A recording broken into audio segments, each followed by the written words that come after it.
incredible woman. She is a female women's rights advocate. She's a public health officer, and she's also a lead in community engagement. Her name, of course, is Yasmin Nessa.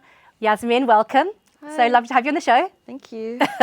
So you're from Birmingham. Have you had far to travel today? Did it take too long? How long was the journey? No, the journey's fine. I do make my way to London quite a bit, so you can just kind of get used to it. I read a little book and just get on my way there. That's fantastic. And are you actually born and brought up in Birmingham? Yeah, born and raised. Born and raised. Okay, yeah. I feel like I have affiliation with Birmingham too, because I actually went to university there, which I know you did. Yeah. And you studied, is it politics? And philosophy. And philosophy, yeah. Amazing. And I think we both also were part of the Bangladesh Birmingham University Association.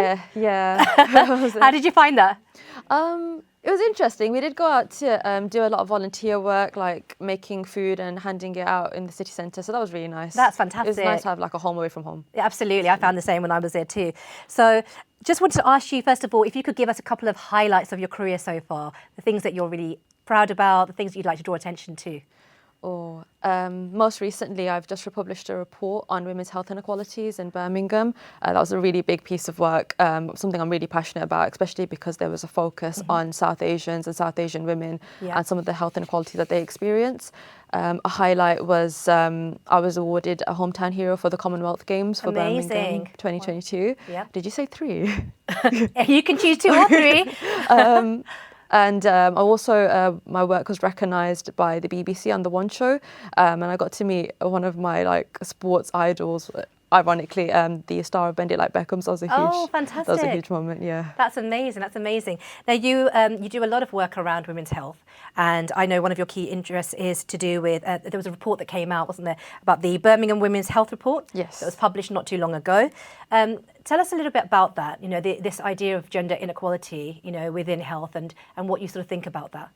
Well, it's that society and the gender norms and gender roles that are placed in society have direct impacts on women's autonomy, their bodily autonomy. There are different biological aspects of a woman's health that are kind of underlooked within medical research, especially because it's centered around men and just that men being the default for health and not really paying that specialist attention towards what women need. And oftentimes women are underdiagnosed in a number of areas such as cardiovascular disease, cancer screening. There's also cultural barriers towards women's health as well. Sometimes you'll have family members that feel that certain types of treatments or doing certain things are not culturally appropriate. So there are a lot of barriers towards women's health, and that's kind of what the report goes into. It's a snapshot. Yeah. By no means is it as comprehensive as it could be, but we were trying to make the case for creating more of a systematic approach towards including gender inequality within health research. I mean, I think it's brilliant, and I think we very much need that. And I'm sure a lot of our female viewers will be watching and thinking, you know, that they do need to speak up a little bit more, you know, and that there is this inequality, that it's not just something that, you know, they've gone away thinking it's in their head. Yeah. So I think that's such an important report that you've helped bring about. So thank you for that.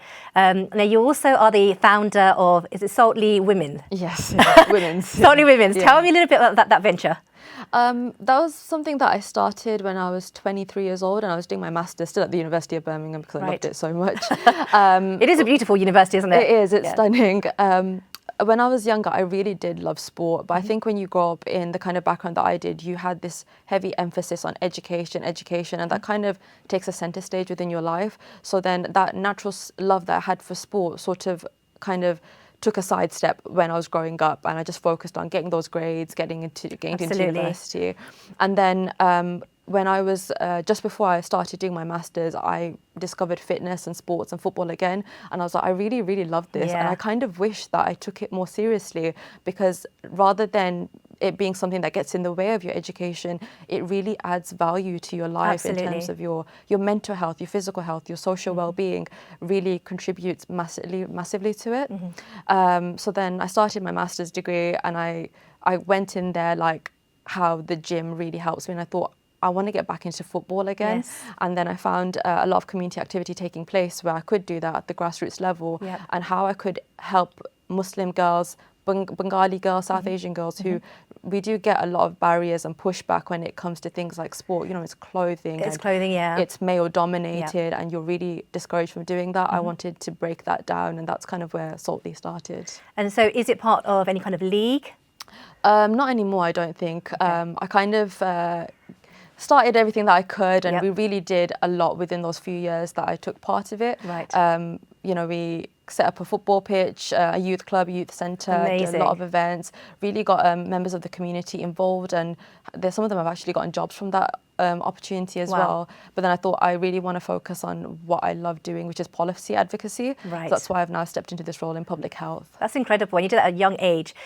With the sports, as you mentioned, you know, I mean, of course, men have access to that, and they do sort of carry it on, don't they, from teenage years all the way through to manhood. Yeah. And as you said, there's a big gap for women. So it's amazing and inspiring that you did something like that. Now, you mentioned your real passion, if you like. Tell me a little about that. My real passion. Your real passion, then you just mentioned the public advocacy. Oh, right. You've got so many different hats. Yeah, sometimes. I guess it's, I've grown up in this background when I come from a really poor neighbourhood in Birmingham, Right. and all around me, I think poverty was almost de facto, and you saw those inequalities, but you took it as that's how things are.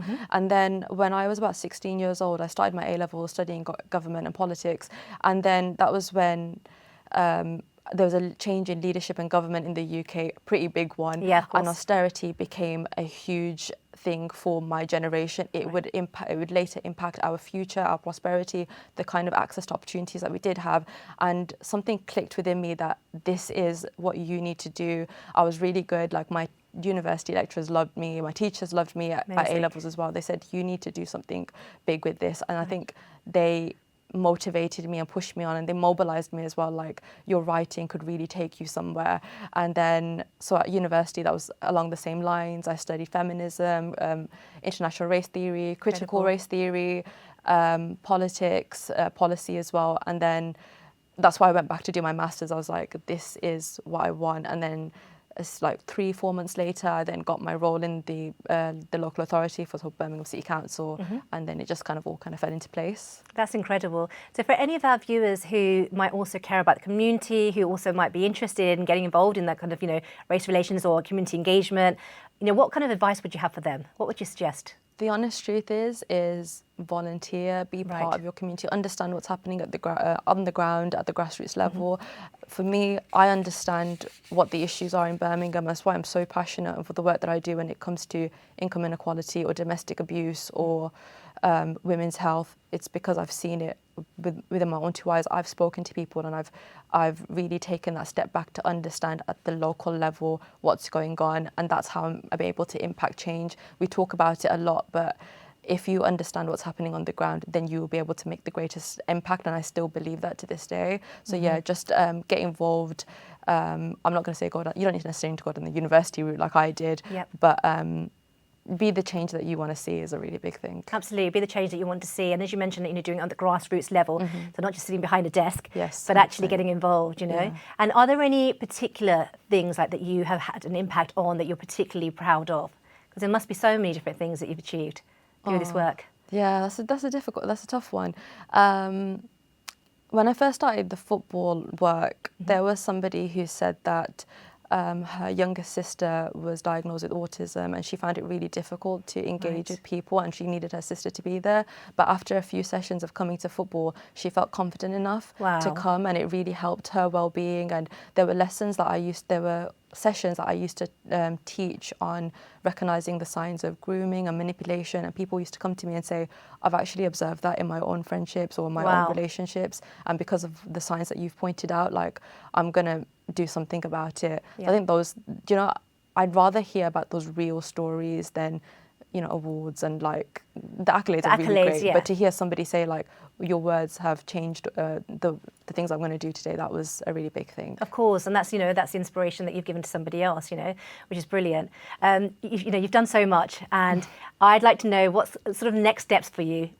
Oh, I'm not even thinking about that right now. Where do you hope to go? I'm kind of hoping that maybe a PhD, but that's looking like 10 years. Or not. Why not? Why soon, not? Incredible. Yeah. I'm happy where I am right now. I think there's a little bit more room in public health I want to work on, and to continue for gender health inequalities and advocating for women's rights. Another piece of work that I've really done that I forgot to mention was that I did develop the logic model for a campaign on domestic abuse prevention. Oh, wow. And it's called Informing Women, Transforming Lives, where we partnered with this organisation in America.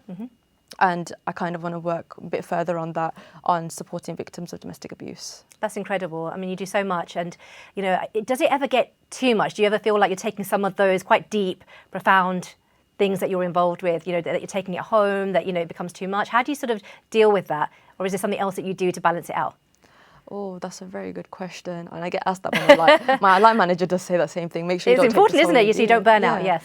I think it helps that I'm really active, and I talk about it all the time, obviously, with the football stuff, but being physically active, getting into the gym, going for a walk, treating your body well, eating the right foods, they're all things that 100% help me keep my mind clear at all times. And I think that's how I kind of cope with it as well. And I'm lucky that I have a great support network of friends and family who really root for me and give me that affirmation that I need to keep going. That's fantastic. So you healthy eating, exercising, keeping yourself busy, all these things that, you know, that our viewers also can, of course, you know, appreciate and take on board as well to balance their lives out too. What's your sort of healthy eating? What do you turn to, your go-to? Sorry. My mum doesn't like it so much, but I have a lot of salads. Salads, okay. Yeah, it's a bit boring. Yeah. Does she like rice and dal? Yeah, and fish. But you know what, my mum's a foodie. She kind of inspired me a lot in terms of when I was really young, she did try to encourage us to have more vegetables, grilled fish, grilled chicken, and that's kind of what I eat on a daily basis. I love getting fruits. I listen to a lot of health and nutrition podcasts. Fantastic. And I try to stay away from like processed foods. Yeah. So I do have, I try to get those seeds, those nuts, plants, fruit, veg, and I do it in a creative way. It's a shame that our brilliant chef had to leave because I was going to ask him, do you have any recommendations for recipes? I know, we need to get him back on. You can ask him about it, right? Yeah, I really want to, because Yes. I was just like, I'm a foodie as well. I am as well, love, yes. and I try to get really creative with food to make sure that people understand that it's not bland and it's not boring. Yeah. And I really want to inspire other South Asians to kind of get onto that train as well and to really promote that healthy lifestyle, that it doesn't need to be bland meals, that you can have everything. Yeah, absolutely. Well, you never know, maybe a recipe book in the future, you know? Inshallah. Why not? Get that healthy lifestyle going, encourage the community to get on board with that as well. Yeah. Well, look, there's so much to talk about and I've loved having you on. Thank you so much for joining us today, Yasmin.